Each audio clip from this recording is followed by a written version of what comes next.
Hey, I'm Annie from whyyousshouldlovemusic.com, and today we're going to be talking about Coming Up for Air by Kodaline. If you're ever feeling lonely, if you're ever feeling down, you should know you're not the only one, 'cause I'm feeling with you now.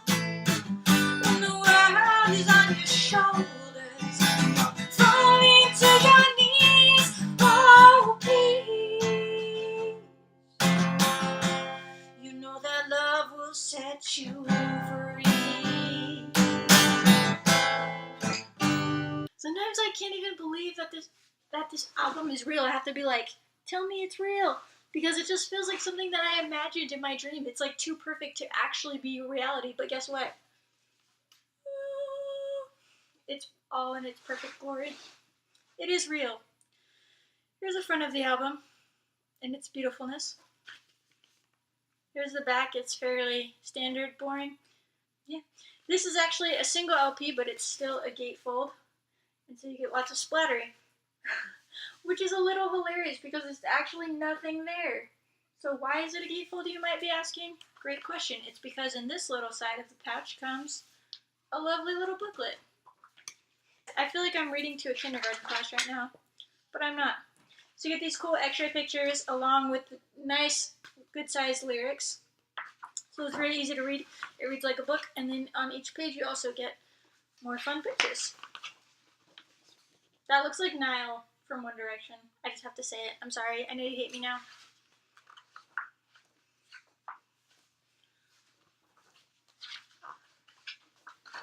Yay! And then at the end we have credits and a big note from the band, and then a note from each of the guys. In this pocket we have the record. Now you get your standard paper sleeve, so it's nothing special there. And then on the inside, yay! One of the most beautiful records I own. I'm holding it upside down. This is one of the most beautiful records I own. I know it's really plain, but knowing the contents of its heart makes it beautiful to me. So you kind of have the pretty plain label. You get their blue, their little font name. And then you also get the track listing here, RCA Victor. And then on side B, you get exactly the same thing. This is pressed at 33 revolutions per minute. Again, standard. Very standard as far as like vinyl pressings go, but the contents are anything but standard. Very dear to my heart. Okay, let's talk about how I discovered this album, because this is my best discovery story ever. Either that or it's the worst discovery story ever. I don't know. I'll tell you and let you decide. I think it's the best. So, once upon a time, gather around, children. Once upon a time, before Music Friday was a thing, back in the good old days, Music Tuesday was the best day of the world. Actually, it was the best day of the United States. Before they unified it, each country was doing their own thing, and in the United States it was Tuesday, which was so much better than Friday. Anyways, so this album came out on a Tuesday, and that particular Tuesday I was tragically in need of doing vacuuming. And I hate vacuuming a lot, but I discovered this magic trick when I was like 12. If you put on headphones and listen to music, then housework becomes much more bearable. So I decided that I needed a vacuum, but I didn't want a vacuum. So I was like, you know what will help me vacuum? If I buy new music, then I can make myself vacuum. That seems like a reasonable thing to do. So I went online to an online music store. It wasn't iTunes because I was apparently too hipster to use iTunes. And I went to their new releases page, and I closed my eyes and I did this and landed on this record. And then I bought it. In case you're wondering, that's a very stupid idea, and you should never do that. But I was in a really weird and spontaneous mood, so I did that. Well, I just pointed to it, and if it was something really scary, then I was going to try again. But I pointed to it, and I saw the name Kodaline, which I had never heard of before, and I was like, oh, that's interesting, because I thought that it was maybe similar to... Well, we'll talk about their name in a minute, but their name intrigued me, and the album cover was really cool, so I was like, all right, I'll try. So I bought it and downloaded it onto my phone. And then I put on my best headphones, and I was like, I'm going to go vacuum. And so I was vacuuming, and the first song came on, and I was like, whoa, I'm shocked. Like, this is amazing. Like, wow, that's really good. And then the next song came on, and I was like, double shocked. I was like, wow, this is amazing. And then the third song came on, and I just, like, stopped vacuuming, and I was like, what is happening? Like this, I wasn't expecting actually amazing music. I was expecting like something to intrigue me and to keep my mind occupied, but it was like legitimately amazing, amazing, amazing alternative rock music. And so I was like, I can't even vacuum right now. I need to focus on this. And so I kind of like stopped vacuuming and I was just listening to this album, and but I still had the vacuum out, so I was just like dancing. It was like a microphone, it was my mic stand, it was my air guitar, and I was just like, it's probably like a terrifying sight to behold. You should never walk in on me when I'm vacuuming, by the way. I just found out the other day, my sister and my niece came in and they were like, I dance vacuum, I don't vacuum normally. But hey, it happens. So that's how I discovered this album. Now let's talk about the band name. This is an Irish rock band, and they're amazing, and I love them, but that's how I found them. It's very serendipitous, our tale. I feel like it was fate. Like this album and I, we are kindred spirits. So before they were known as Kodaline, their band name used to be 21 Demands, and I can only imagine that each of the demands was a pilot, and then Tyler and Josh came along and fulfilled everyone's wildest hopes and dreams. So then they were like, okay, no more demands. Now we're going to be Kodaline. That's not a true story, but that would be cool if it was. That's my head. In my head, that's the true story of how it happened. So now they're called Kodaline, and that name initially, I actually have no idea where it comes from, so I don't know why I'm going to be talking about it, but apparently I am.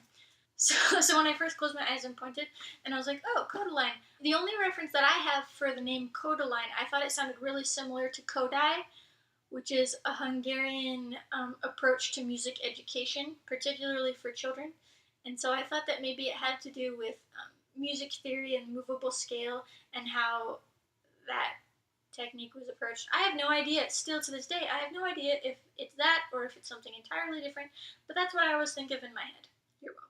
Beautiful, serendipitous meeting. This album is one of those that's an instant classic. Like, it just resonates with your soul. Like, it was already there. You already knew it. It was already a part of you.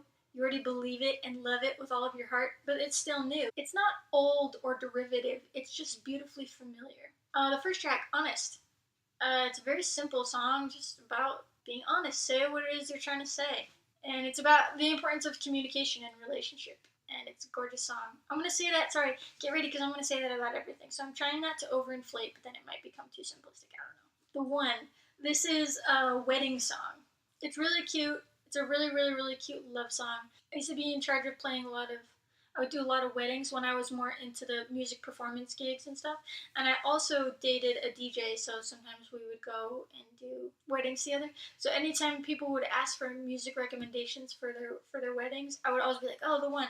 That's like my go-to wedding song. The song is really simple and cute, but it just really resonates with me. I feel like Steve, as a writer, I really identify very strongly with, and it's actually funny. The more I learned about him and the more I read about him or watched the interviews and got to know him and his music, the more I really realized how we had a lot of similarities in our writing and performance style. And this song particularly, I feel like I very much relate to it. It's kind of a funny backstory, which I won't tell you. If you want to know, you can go and check it out on their website. I'll let him tell the story. He tells it better. But I have a very similar story. I wrote some wedding songs. I used to play some weddings, and so I have kind of a similar one.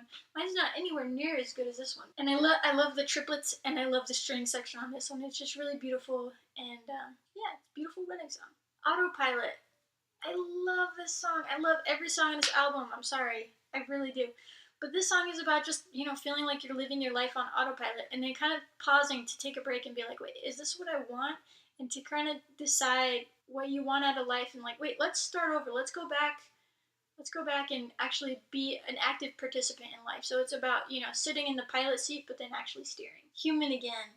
I love this. This is kind of like a little harder, edgy rock and roll take on the last track. So this is, again, kind of talking about feeling like you're not really in control of your life. You're just like a zombie kind of walking. And then the main point of it is, I want to be human again. So it's kind of waking up to the realization that you weren't actually being as active a participant as you thought you were, or as you want to be, or as you ought to be in your life. There's something missing. Got a pain in my heart and a hole in my chest. I want to be human again. Unclear. This song is absolute breathtaking genius. It has this sense of gorgeous minimalism. It takes you on this internal thought process of your perspective on life, and it takes you on this journey of pointing out the fallacy in the pessimistic point of view. And so at the beginning, he's kind of wondering, how far do I push it? He wants to be a dreamer. He wants to shoot for the stars. He wants to become human and explore all of his greatest goals and aspirations. He wants to have the sun and the moon and the stars. And then he's kind of wondering, like, well, how far do I go with this? Like, it's a little unclear. Like, the refrain is, the future's so unclear. Like, he's like, can I really be that ambitious when I don't know for sure? And then, so he kind of goes through and tries to decide. And then he comes to this conclusion. How can I possibly give up on my dreams when the future's so unclear? Or in other words, if there's even a smallest chance that I can accomplish everything I've put my mind to, how can I possibly give it up? And so that's what I love about this. It kind of takes the argument of those who are derailing your dreams and saying, exactly, that's what I'm saying. The future's so unclear. How can I possibly not shoot for the best? Because we don't know what's going to happen. And the vocals on this, oh my goodness, it's amazing. Pretend like I didn't make a scary noise because it's beautiful. But it feels like your soul is just wailing, like, yes. That was good. Never mind, it was a good thing. Coming alive. This is kind of coming out on the other side of the storm that started in track number 3. And so when you started realizing, like, wait, am I like asleep? Am I on autopilot? Wait, I want to be human. Wait, this is all fuzzy. I don't know where the future holds. It's kind of like ambiguous. And then this song is coming alive. And man, does it come alive. This is a dance track, if I ever heard one. Like, you will not hold still while you listen to this. It is just a party and a half. And it's amazing. And also this also kind of pays homage to the person from track 2, who is kind of, the person, your thing. Maybe it's not a person, maybe it's music, maybe it's this album. It's this album for me. But it's a thing that kind of wakes you up and shakes you up to the sense of life and kind of helps put you in the driver's seat of your life. And this is just a celebration of that, of being alive, being awake, being an agent of your own to make decisions. Lost. Here we start into the side of the beauty that's maybe more paralleled with reality. This is exploring the fallacy of man and of mankind. And so the track is called, did I say Lost? I don't know. This track is kind of exploring the inherent flaws, the inherent and inescapable flaws of humanity, and of humans specifically. So one of the major refrains is, we're ordinary people. Beautiful as we are, we can still get lost. And so it's talking about, despite our best efforts and our best attempts, and no matter how good of a person you are or how much you try, no man is infallible. And so it's kind of the reminder for constant course correction. Ready. This is another one of my favorite tracks. I'm sorry, they're all ridiculous. But Ready. This song is talking about having the courage to start your dream, and it's maybe the push send off of somebody that's embarking on becoming the pilot in their own lives and really setting out to do whatever it is that they were wanting to do. I don't know, it could be an 18-year-old leaving their home for the first time. It could be somebody deciding to get married. It could be anything, any big thing that you love and that you believe in and you're setting off on your own. This is the courage that it takes to kind of get you going. And also it's asking, like, are you ready? And the verses, it's kind of like, you tell me that you're ready, but you don't know. It's like, you think that you're ready, but are you really ready for it? And then the chorus is, I'm ready for it all. And it's just really embracing that life experience of the unknown and of everything that you set out to do, and just really embracing the joie de vivre. Yeah, I'm sure your parents probably said it to you. Follow what you love and then you love what you do. Yeah, great advice. Okay, track number 9, Better. This song kind of slows down, and it's your first really melancholy track. And this is, by the way, I love the fact that it's better. So Unclear, the track that's called Unclear, which seems like it could be kind of like sad or depressing or misleading or confusing, is all about, like, how can I not follow my dreams? And then the song called Better is like, does it make you feel better that I'm hurting? And I love that they flip the script on you like that. You can't really predict what's going to happen, or rather they invite you to predict what's going to happen in order to flip you upside down, which is always a fun ride to go on. So this is sort of a lamentation of negative forces in life, or negative people in life. You know, there's that old saying, misery loves company, And this is kind of questioning that. It's almost a very innocent, very pure approach. Like, does that make you feel better to make me feel worse? It's quite powerful in its almost infantile approach, and it's just very beautiful and very heartfelt and obviously very sad. And again, I love the strings. I love it. The guitars, amazing. The vocals blow my mind consistently.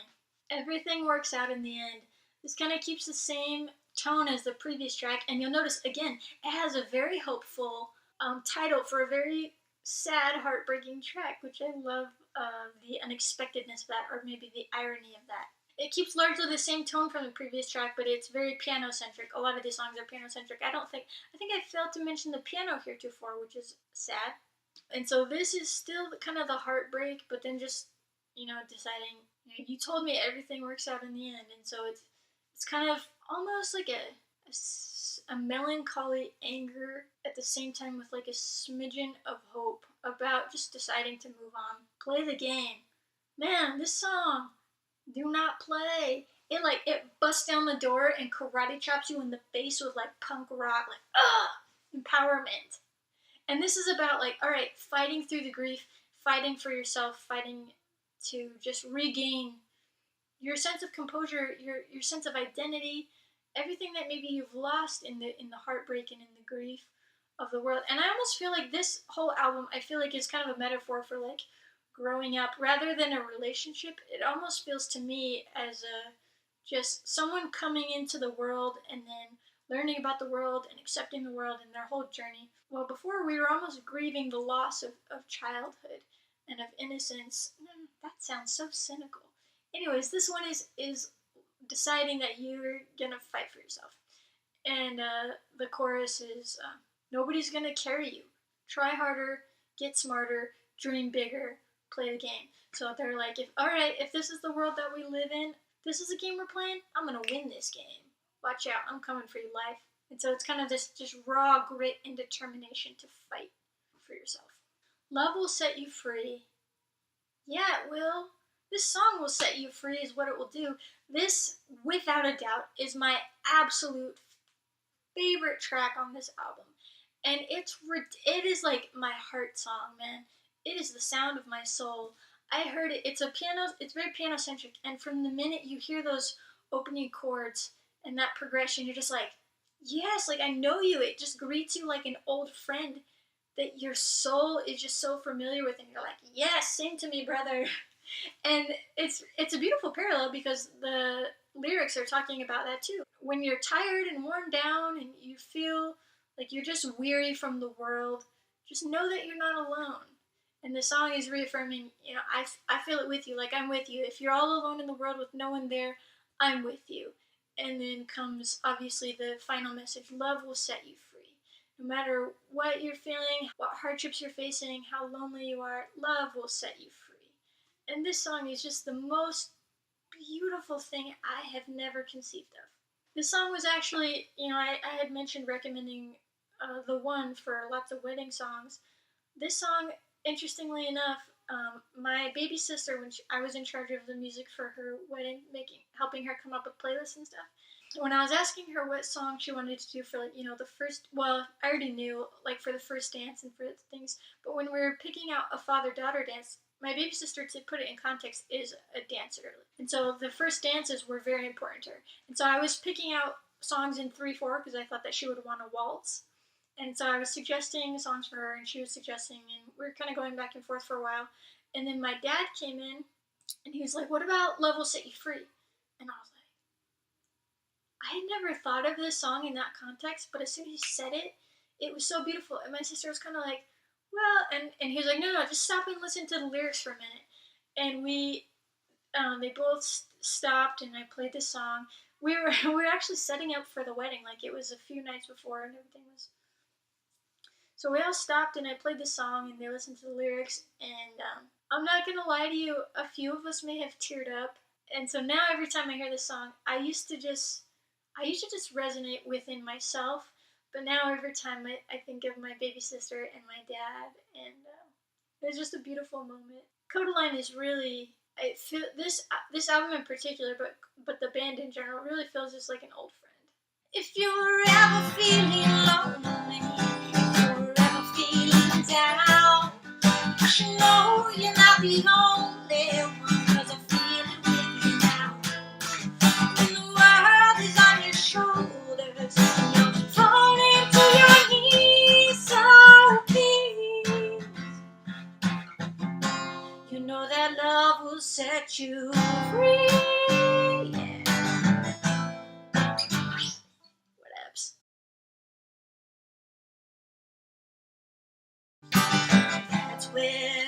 That's not where I come from. I usually play this song on the piano. If you're ever feeling down. Oops. Okay. Hey, I'm Annie from whyyousshouldlovemusic.com, and I'm about to fangirl at your face really hard. And then oh, what is that? That's ridiculous. Oh, I said it wrong. It's not, I don't know what I want to say. I recommend, sometimes do I want to tell that part? Sure, I'll tell it. Hang on, I gotta check something out. Oops. This is just talking about, again, feeling like you're just, I'm just gonna cut that. Of internal, the other side of, oops, I forgot. More reality. Oh, no. Oops, I don't know what song I am because I already turned the page.